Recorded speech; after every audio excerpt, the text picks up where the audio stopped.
জীবনের মূল কষ্ট মায়ের প্রসব বেদনায়, সাত আসমান সাত জামিন তখন মায়েরই মাথায়।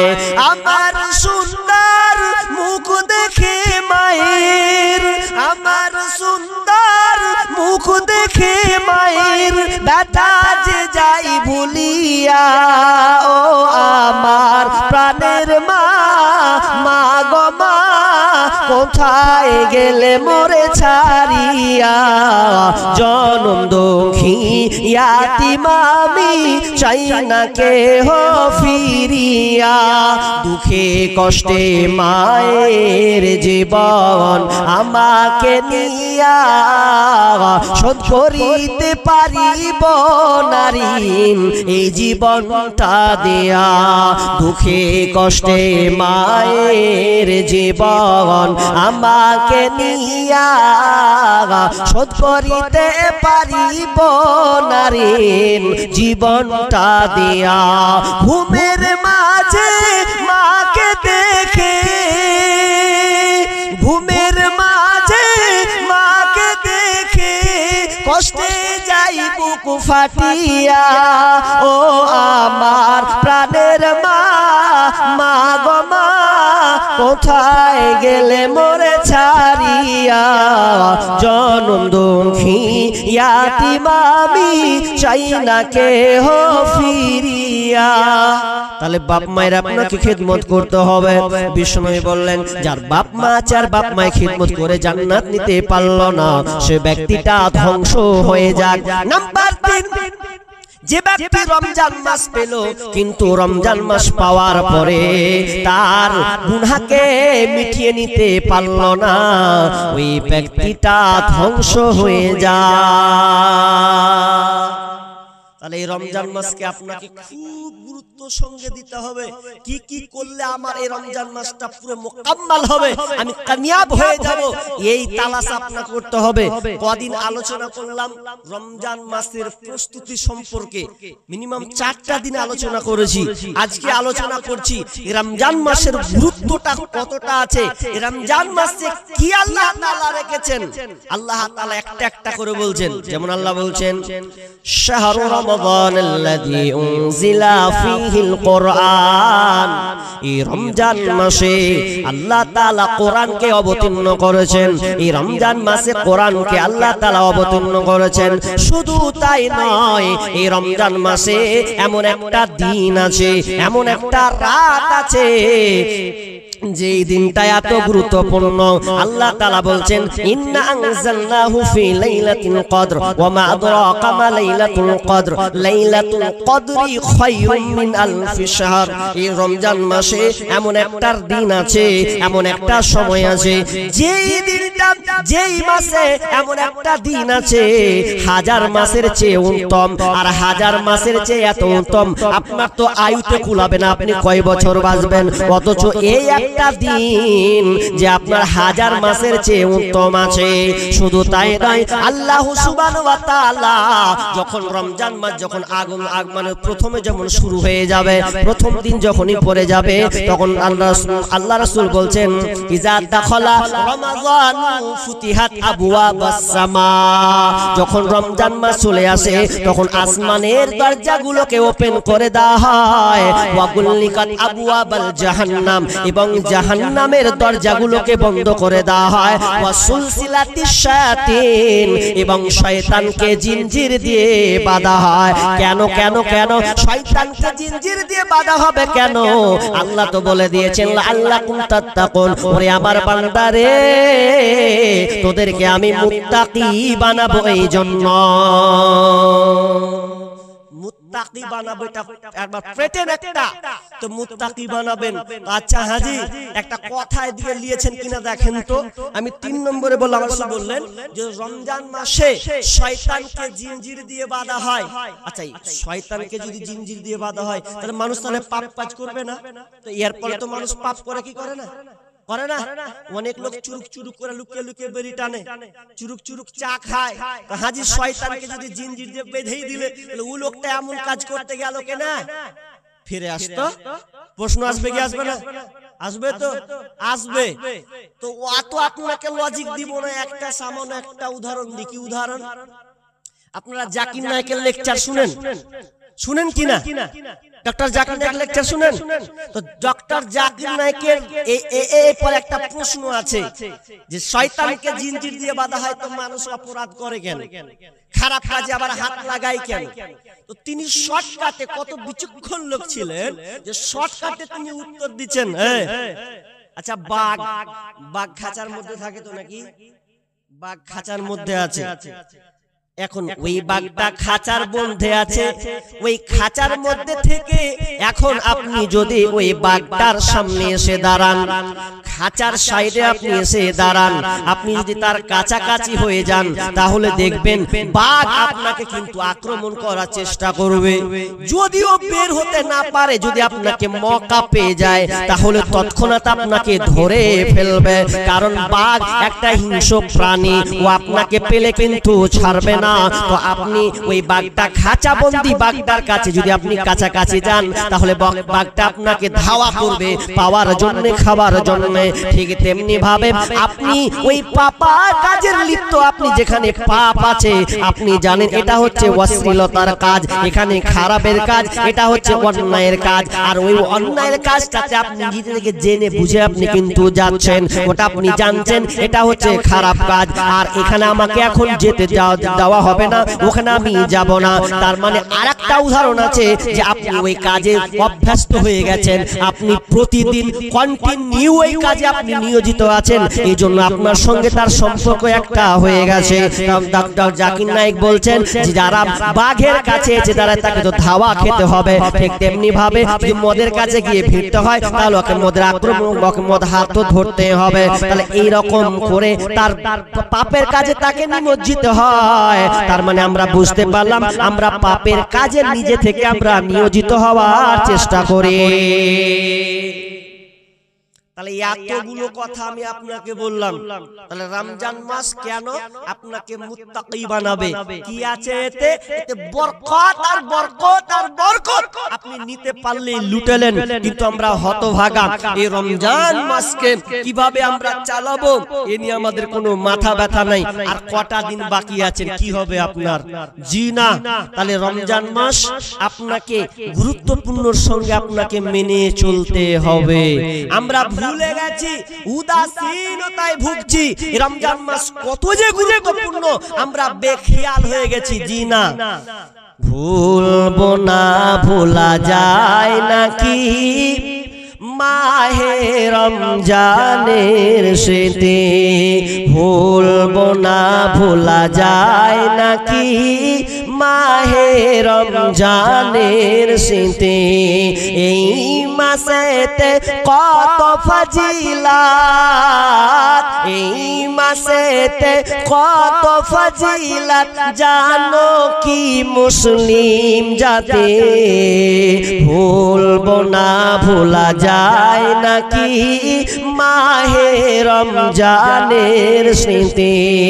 আল্লাহর সেই পবিত্র কালাম মহাগ্রন্থ আল কোরআন, কি মহিমা এই মাসেতে হয়েছে তার আগমন, যার কারণে এত সম্মান করেছেন প্রভু রহমান। রহমত মাগফিরাতের মাস, চালাও আমলের বাতি। ভুলবো না, ভোলা যায় নাকি মাহে রমজানের স্মৃতি? ভুলবো না, ভোলা যায় নাকি মাহে রমজানের স্মৃতি? এই মাসটা কত গুরুত্বপূর্ণ। রমজান মাস মাস রাখলে আমাদের কি ফায়দা আছে? বিষ্ণু বলছেন ফিল জান্নাতি সামানিয়াতু আবওয়াবিন মিনহা। বিষ্ণু বলছেন এই আজান আপনার রায়্যান জান্নাতের যে 8টা দরজা আছে, এই 8টা দরজার মধ্যে এমন একটা দরজা আছে যে দরজাটার নাম হচ্ছে বাবুল ইউসাম্মাল রায়্যান। এই রায়্যান নামে একটি দরজা, এই দরজাতে কে যাবে কে যাবে কে যাবে? লা ইয়াদখুলু, কেউ যাবে না, ইল্লা সাইমুন, শুধুমাত্র যারা সিয়াম রেখেছে, যারা 12 ঘন্টা ধরে আপনার কষ্টের উপরে রেখে 45 ডিগ্রি 46 ডিগ্রি তাপমাত্রা না খেয়ে আল্লাহকে খুশি করার জন্য। কারণ এই ইবাদতটা এই সময়টা কোনো মানুষের জন্য নয়, আল্লাহর জন্য এই সিয়ামটা রাখে। এই জন্য আল্লাহ সুবহানাহু ওয়া তাআলা তাদের জন্য জান্নাতের একটা দরজা আছে, এই রায়্যান নামক দরজা। এই দরজা দিয়ে শুধুমাত্র রোজাদার ছাড়া পৃথিবীর কেউ প্রবেশ করতে পারবে না। বাংলাদেশের এক মানে বয়স্ক লোক, একটা খেটে খাওয়া মানুষ, তিনি রাস্তা দিয়ে যাচ্ছেন, তো যেতে যেতে যেতে একটা সাংবাদিক দাঁড়িয়ে একটা বোতল নিয়ে আছে হাতে, জলের বোতল, আর প্রখর রোদ। এমন সময় লোকটা বলছে বাজি দাঁড়ান দাঁড়ান। কি বলছে? আপনি রোজা আছেন? যে রোজা আছি। তো রোজা যখন আছেন তো আমার একটা কথা, কি আমার বোতল দেখতে পাচ্ছেন হাতে? দেখতে পাচ্ছি। বলছে এই বোতলটা গটগট করে পানিটা খান, খান, আপনাকে পুরস্কার দেবো, 1000 টাকা দেবো, নয় আপনাকে 5000 টাকা দেবো, খালি খান। লোকটা উত্তর নেবেন, যখন বলেছে 5000 টাকা দেবো, আপনি এক ঢোক খেয়ে এলেন। বলছে রোজা তো 12 মাসের জন্য নয়, 12 মাসে একটা মাস আমাদের জন্য রোজাকে ফরজ করেছেন। আর কষ্টের সঙ্গে সারা বছর ধরে যতক্ষণ আমার জ্ঞান হয়েছে ততদিন পর্যন্ত সিয়াম পালন করে। তুমি কে? তুমি 5000 কেন? তুমি যদি আমাকে গদি গদি টাকাই না আমাকে দাও, আর সামনে এসে বলো এই এক ঢোক পানি খাও, সিয়ামটাকে ছেড়ে দাও, তা আমি কিয়ামত হয়ে গেলেও এই পানি আমি পান করব না, কারণ আমি আল্লাহর জন্য এই রোজাটা রেখেছি। তোমার টাকা নিয়ে আমার কোনো ফায়দা নাই। এই রোজা তাহলে কার জন্য? আল্লাহর জন্য। এটা সত্যি আল্লাহর জন্য। পৃথিবীতে ইবাদত অনেক আমাল আছে, লোক দেখানি হয়, কিন্তু এই ইবাদতটা লোক দেখানি হয় না। কেন হয় না আপনাকে বলি, মানুষ কষ্ট করেই রাখে। উদাহরণস্বরূপ ধরেন আজকে কালকে একটা রোজা আপনি রাখবেন, রোদ প্রখর রোদ, থাকা যায় না, এরপরে আপনাকে ভাল লাগে না। এখন আপনি ঘরে ঢুকলেন, ঘরে ঢুকে দুয়ারকে লাগিয়ে দিলেন, ভালো লাগে না, কি করি, এত ছটপট ছটপট মনে হচ্ছে খেলি, একবার ফ্রিজ টানছেন। আচ্ছা ফ্রিজের টেনে তো কোনো খাবার আছে না? নাই, ঠান্ডা পানি, এখন যদি আমি খাই আমার জান ঠান্ডা হয়ে যাবে রে। এখন ঘরে আপনি দেখলেন কেউই নাই, সব বাইরে, আপনি ঘরে একা, তা আপনি বলেন তো আপনি খেতে পারবেন কি পারবেন না? পারবেন তো? আরে একা পারবেন না, লুকিয়ে কেউ দেখবে না, তো কখনো একবার বিসমিল্লাহ করে মেরে দিলেন, খেয়ে আবার চিটপাটাং হয়ে গেলেন। কিন্তু না, হাজার রৌদ্রের মধ্যে আপনি ব্যবসায়ী মানুষ, যদি আপনি গোসল করেন, যদি ওপর দিয়ে আপনার পানিটা উপরে আর আপনি বদনা দিয়ে বালতি পানি নিয়ে যদি আপনি ঢালেন, এরপরেও যদি আপনি মনে করলেন গপ করে একটু গিলে নেব, কে দেখতে পাবে, কিন্তু এরপরেও আপনি খান না, বারবার মুখে ঢুকলে ওই মুখ থেকে আপনি বারবার ফেলে দেন। কারণ আমি এই রোজাটা কোনো মানুষের জন্য রাখিনি, স্বয়ং আমি আল্লাহর জন্য এই রমজান মাসে রোজা রেখেছে। আর এই রোজাদারের জন্য আল্লাহ তাআলা স্পেশাল করে একটা দরজা বানিয়েছেন, জান্নাতেরই 8 দরজা, রায়্যান নামের একটি দ্বার, সেই দ্বারেতে যাবে কেবল যারা আল্লাহর রোজাদার।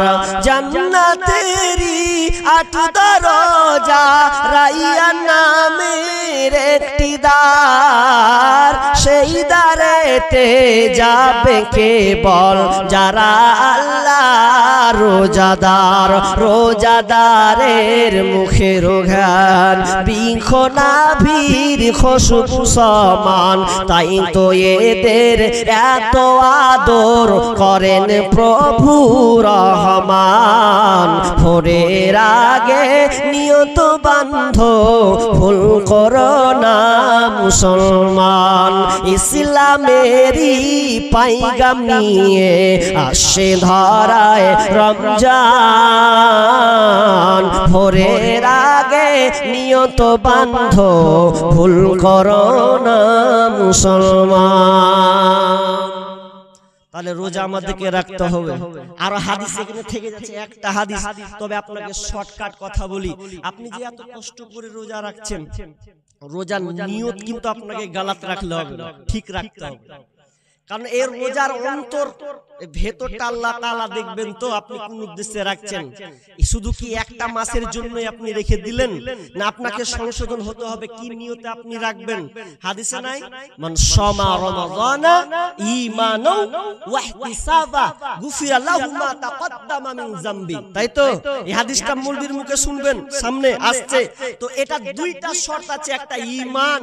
আমার আগের পূর্বের বক্তা তিনি শিরক সম্পর্কে আলোচনা করেছেন, তার মানে ওখানে ঈমান বিষয় লুকিয়ে আছে। তো আমি ওটার বলছি না, আপনাকে ঈমানকে আগে ঠিক করতে হবে। বামানা ইখতিলাস নিয়ত আপনাকে শুদ্ধ করতে হবে, আখলাক আপনার এই নিয়তটা পরিশুদ্ধ করতে হবে। আপনি কি হিসাবে রাখছেন, শুধু কি একটা মাস রেখে পালিয়ে যাবেন? না, এই জন্য না। কারণ আল্লাহ তাআলা রাসূল বলছেন ইন্নাল্লাহা লা ইয়ানজুরুহু ইলা সুওয়ারিকুম ওয়া আমওয়ালিকুম। আল্লাহ তাআলা তোমার সৌন্দর্য এবং তোমার মাল সম্পদের দিকে তাকাই না, কিসে তাকাই? ওয়ালাকিন ইলা কুলুবিকুম ওয়া আমালিকুম। আল্লাহ রাসূল বলছেন আল্লাহ তাআলা দেখেন তোমার কলব, তোমার অন্তর, তোমার অন্তরটা দেখে এবং তোমার কাজটা, তোমার কাজের নিয়তটা কি আছে এটা আল্লাহ তাআলা দেখেন। তাহলে আপনার নিয়তটাকে আপনাকে ঠিক করতে হবে। দেখবেন অনেক লোক রমজান মাসে এত কষ্ট করে রোজা রাখে, অথচ দেখবেন রোজা রাখা অবস্থায় মিথ্যা কথা বলে, কি বলে না? বলে তো, মিথ্যা কথা বলে না? এত মিথ্যা কথা বলে, আল্লাহু আকবার। ব্যবসায়ী মিথ্যা কথা, প্রেমিক প্রেমিকাকে মিথ্যা কথা বলে না? মিথ্যা কথার সয়লাব চলছে। মাল্লাম ইয়াদা কাওলা যুর, রাসূল সাল্লাল্লাহু আলাইহি ওয়াসাল্লাম বলছেন যে ব্যক্তি মিথ্যাকে ছাড়তে পারলো না, ওয়া আমালা বিহি, এবং তার দৈনন্দিন যে কাজটা খারাপ কাজ এগুলোকে সে কি করতে পারে না, ছাড়তে পারলো না, তাহলে তার না খেয়ে থাকার কোনো কল্যাণ নাই, না খেয়ে থাকার কোনো ফায়দা নাই। অতএব আপনি রোজা আছেন, মিথ্যা কথা বলবেন না। অথচ দেখবেন মিথ্যা কথা কাতে হয়, মোবাইলে হয় না? মোবাইলে মিথ্যা কথা হয়তো নাকি? মোবাইলে এত মিথ্যা কথা আপনি বলেন। এই মোবাইল নাম হলো মোবাইল চৌধুরী। এই মোবাইলটার নাম হচ্ছে মোবাইল চৌধুরী। এই মোবাইল দিয়ে অহরহ মিথ্যা কথা বলা হয়। কত যে আপনি মিথ্যা কথা বলেন তার সীমা নাই। এর জন্য আপনাকে সতর্ক থাকতে হবে, আপনাকে সতর্ক হতে হবে, যাতে আমার এই রমজান মাসের কষ্টটা, রমজান মাসের এই মেহনত আপনি এত কষ্ট করে রাখছেন, খবরদার আল্লাহ রাসূল যেগুলো বিরত থাকতে বলেছেন, খাওয়া পান করা, স্ত্রীর সঙ্গম, এগুলো দিনের বেলা হারাম, রাতের বেলা করতে পাবেন। কিন্তু যদি আপনি দিনের বেলায় করে দেন তাহলে গলাত আপনার ভুল। তো এটা আপনি আজকে বলতে পেলাম না, অনেক কথা আছে, সংকীর্ণ সময়, সংক্ষিপ্ত সময়, এজন্য আমি বলতে পারলাম না। তবে চেষ্টা করবেন ভাই, সামনে রোজার যারা নিয়ত করছেন বা রাখবেন, আমার আগের বক্তব্য আছে রমজানের প্রস্তুতি সম্পর্কে কয়েকটা টিপস সোশ্যাল মিডিয়াতে আছে, আপনারা দেখবেন কি কি করবেন, কি কি নিয়ত করবেন, কোন কাজটা রেডি করবেন, এই ব্যাপারে বিস্তারিত আলোচনা আছে। তবে আমরা ওগুলো থেকে উদাসীন গাফেল হয়ে গেছি। জি না, এখন থেকে ইচ্ছা করুন পাপ কাজ আর করবেন না। যত জেনায় লিপ্ত আছেন ছাড়ুন, ছেড়ে দেন, করবেন না। আপনি যত অশ্লীলতা আছে এগুলো আপনি বহিষ্কার করুন, না আপনাকে করতে হবে। যদি এইগুলো কাজ ত্যাগ না করেন আর ত্যাগ না করে আপনি রোজা রাখার চেষ্টা করবেন, তাহলে আপনার কষ্ট করাই হবে। আল্লাহ তাআলা এর কোনো আপনাকে পুরস্কার দিবেন না, দিবেন না, দিবেন না। আমি দানের দিকে যাব, আমি দানের দিকে যাব। তবে কথাটা হচ্ছে এই, যে দানের কথাটা আপনাকে বলতে হয়, কিন্তু বলতে গেলেও আপনি যেহেতু ঈমানদার মানুষ, আল্লাহ তাআলা বলছেন আল্লাযীনা ইউমিনুনা বিল গায়ব ওয়া ইউকিমুনাস সালাহ ওয়া মিম্মা রাযাকনাহুম ইউনফিকুন, যারা গায়েবের প্রতি ঈমান রেখেছে, আল্লাযীনা ইউমিনুনা বিল গায়ব ওয়া ইউকিমুনাস সালাহ, এবং যারা সালাত আদায় করে, নামাজ পড়ে, নামাজ প্রতিষ্ঠা করে, এবং তারা নিজের রুজি থেকে, রিজিক থেকে যে ইনকাম সেটা আল্লাহর রাস্তায় ব্যয় করে। তাহলে ঈমানদারের বৈশিষ্ট্য খালি নামাজ রাখা নয়, ঈমানদারের বৈশিষ্ট্য শুধু খালি গায়েবের প্রতি ঈমান রেখে দিল আর নয়, তার পাশাপাশি এটাও একটা ঈমানদারের বৈশিষ্ট্য যে আপনি যে ইনকাম করেছেন এই ইনকাম থেকে আপনাকে আল্লাহর রাস্তায় খরচ করতে হবে, আপনাকে দিতে হবে, এটা আমাকে বলতে হবে। কেন আজকে আমি রাস্তায় ট্রেনে আসতে আসতে রায়গঞ্জ আগে পর্যন্ত আমি ট্রেনে যখন আসছিলাম, কুলিক ট্রেনে, তো ট্রেনটাতে যখন আসছিলাম তো একটা ভিডিও দেখলাম, তো আমি ওনার নামটা জানতাম না, শরীফুল ইসলাম, ডক্টর কামরুল ইসলাম সম্ভবত, হ্যাঁ ডক্টর কামরুল ইসলাম। তিনি সোশ্যাল মিডিয়াতে কোনোদিন কথা বলেন না, একটা মিডিয়ায় একটা সাংবাদিকের সঙ্গে শুধু কথা বলেছেন, বাকি কোনো সাংবাদিকের সঙ্গে কথা বলেননি। আজকে তিনি একটা প্রোগ্রামে আলোচনা করছেন, মানে কিছুক্ষণ বক্তব্য দিচ্ছেন, তো বক্তব্যটা কত আশ্চর্য হয়ে যাবেন আপনি। উনি কোটি টাকার মালিক ডাক্তার, যিনি কিডনি দিয়ে মানুষকে সুস্থ করেন, যার প্রবলেম আছে তার অর্থ শ্রম, তার টাকা দিয়ে ওই গরিব মানুষটাকে প্রাণে বাঁচার চেষ্টা করেন। এত ঈমানদারওয়ালা ডাক্তার, তিনি বলছেন, ওকে যখন একটা সাংবাদিক প্রশ্ন করছে যে আচ্ছা আপনাকে তো আল্লাহ কোটি কোটি টাকা দিয়েছেন, তো এই কোটি কোটি টাকা আপনি একটু, আপনাকে এক্সচেঞ্জ লাগবে, তো আপনার পোশাক আশাক দেখে বুঝাবে আপনি পয়সাওয়ালা, কি বলবেন? হ্যাঁ, আসসালামু আলাইকুম। যদি কেউ খাওয়ার কারো বাকি থাকে, যাদের নিমন্ত্রণ করা হয়েছিল, প্যান্ডেলটা বন্ধ হয়ে যাবে খাওয়ার। যদি কেউ কুপন কেটে খাওয়ার ইচ্ছা করেন তাহলে এখনই যেতে হবে, কিছুক্ষণের মধ্যে বন্ধ হয়ে যাবে। যদি কেউ বাকি থাকেন অনুগ্রহ করে যাবেন। আসসালামু আলাইকুম। ওগুলা কইতে হয়, ও ঠিক বুড়িয়ে খাবার জিনিস কইতে হয় না, ও চোঁ লাগলে ঠিক মারবে, ও আগে থেকে খুঁজে লেছে কখন খেতে হবে, যে খাবার কথা কাউকে কইতে হয়। কি বলে চলেন, কি বললাম এবার, যে ওই ভদ্রলোক ওই ডাক্তারটা বলছে যে এগুলো আমার টাকা নয়, এগুলো হচ্ছে আল্লাহর টাকা, মালিক আমি নয়, মালিক হচ্ছেন আল্লাহ। তিনি আর উদাহরণ নেবেন, ওই দলিল তিনি উদাহরণ দিচ্ছে, গরু দুধ দেয় তো, জি কথা হ্যাঁ হু করেন না রে ভাই, গরু দুধ দেয়, গরু যে দুধ দেয়, তো গরু যখন দুধ দেয়, আপনি গরু পুষছেন, আপনি মালিক, গরুটাকে দহন করলেন, বার থেকে দুধ বের করলেন, বা দুধটাকে আপনি বিক্রি করলেন, বিক্রি করে কার হলো, গরুর হলো না গরুর মালিকের হলো? গরুর মালিকের। আচ্ছা বুঝেছেন এটা না? আর একটা উদাহরণ দিই, আপনি টোটো চালান, কিংবা আপনি অটো চালান, কিংবা আপনি ম্যাজিক চালান, আর কোন একটা গাড়ি চালান বা বাস চালান, আপনি চালাচ্ছেন, আপনি মালিক। এবার আপনি চালাতে চালাতে কিছু টাকা হলো, আচ্ছা টাকাটা বাসের হলো না মালিকের হলো? হ্যাঁ মালিকের। তো তিনি তার উদাহরণ তিনি বলছেন যে এগুলা হচ্ছে মালিকের, বাঁশ নিজে পায় না আর গরুও নিজে ভোগ করে না, কতটুকু ভোগ করে, যতটুকু আর খাবার চাহিদা আছে অতটুকুই সে ভোগ করে। তো তিনি বলছেন যে আমার মালিককে, আচ্ছা আমাদের মালিককে গো আল্লাহ, সোজা কথা আছে, কুল আউযু বিরাব্বিন নাস মালিকিন নাস, যে মালিকের রবের কাছে ইনসান রবের কি হলো এর ভাই, মাথায় খারাপ রে, তো রবের কাছে, রবের বসেন বসেন ওকে বসেন, কি হলো, ধরো ধরো ধরো, পায়ে ঝিনঝিনি লেগে গেছে মনে হচ্ছে নাকি? আচ্ছা বসেন ভাই, বসেন বসেন বসেন, সব যাবে রে। আরে জুতা খুল রে ভাই, জুতা খুল, জুতা খুলে নিয়ে ভাই বসেছিল মনে হয়। কি বলছিলাম যে এটা আমার মালিকের, আমার নয়।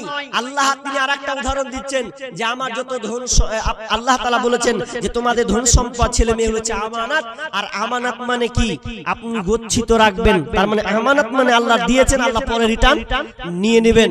এজন্য আপনাকে বলছি আমাদের ধন সম্পদ টাকা পয়সা কিন্তু এগুলো আমাদের নয়, মালিকের। আপনার তিনি বলছেন আমার যতটুকু প্রয়োজন আমি ততটুকু ব্যবহার করি, বাকি সব আমি আল্লাহর রাস্তায়, যেখানে আল্লাহর খাত আছে, আমি সেইগুলো আমি আল্লাহর রাস্তায় দান করে দিই। এত বড় একজন ডাক্তার আমি একজনই পেয়েছি, তাহলে বলেন তো তিনি চাইলেন মালিক কিন্তু আমি নয়, এই সম্পদের মালিক হচ্ছেন আল্লাহ। এজন্য আপনি যখন মারা যাবেন দেখবেন এই মালিকানা, এই ধন সম্পদ কিন্তু ভাগ হয়, ভাগ হয় না? আপনি যখন মরে যাবেন, যখন আপনি মরে যাবেন তখন আপনি মরে গেলে আপনার ধন সম্পদ খেয়ে নেবেন লোকে। আপনি যখন মারা যাবেন তখন এই ধন সম্পদ খাবে লোকে, তার মানে আপনার সন্তান সন্ততি। আর যখন আপনি মারা যাবেন তখন আপনার দেহটা খাবে পোকাতে। আপনি মরে গেলে কোনো কিছুই আপনি নিয়ে যেতে পারবেন না। বিষ্ণু বলছেন ইয়াতাউল মাইয়াতা সালাসা, মানুষ যখন মরে যায় তার সঙ্গে তিনটা জিনিস সঙ্গে যায়। ইয়ারজিউ ইসনানি, তার সঙ্গে দুইটা জিনিস ফিরে আসে। ওয়ায়াবকা মা ওয়াহিদ, এবং তার সঙ্গে একটা জিনিস থেকে যায়। কি কি যায়? ইয়াতবাহু আহলুহু ওয়া মালুহু আমালুহু, তার সঙ্গে আপনার কিনা মাহাল পরিবার যায়, মাল যায়, এবং আমাল তার সঙ্গে যায়। ফায়ারজিউ আহলুহু ওয়া মালুহু, দুইটা জিনিস তা আপনার কিনা সঙ্গে সঙ্গে রিটার্ন চলে আসে। ওয়ায়াবকা আমালুহু, এবং তার সঙ্গে যে আমালটা সে করেছে ওটা তার সঙ্গে যায়। বাকি দুনিয়ার ব্যালেন্স টাকা ধন সম্পদ যা আছে ওগুলো সব দুনিয়াতে থেকে যায়।